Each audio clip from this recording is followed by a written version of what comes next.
ప్రభుత్వం వచ్చిన తర్వాత ముఖ్యమంత్రి గారు ఇది చాలా కీలకమైన అంశం. దీని గురించి మార్కెటింగ్ శాఖ మరియు సివిల్ సప్లై శాఖ ఇద్దరు కూడా కూర్చుని మాట్లాడి రాష్ట్రంలో వినియోగదారులకి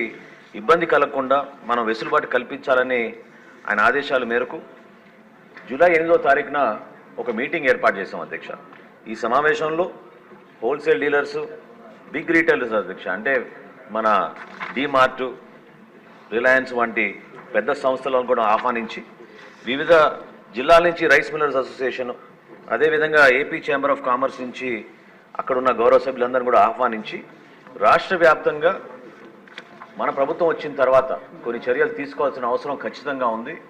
ప్రజలకి వెసులుబాటు మనం కల్పించాలనే ఆలోచనతోటి వాళ్ళతో చర్చించినప్పుడు వాళ్ళందరూ కూడా అంగీకరించి ప్రత్యేకంగా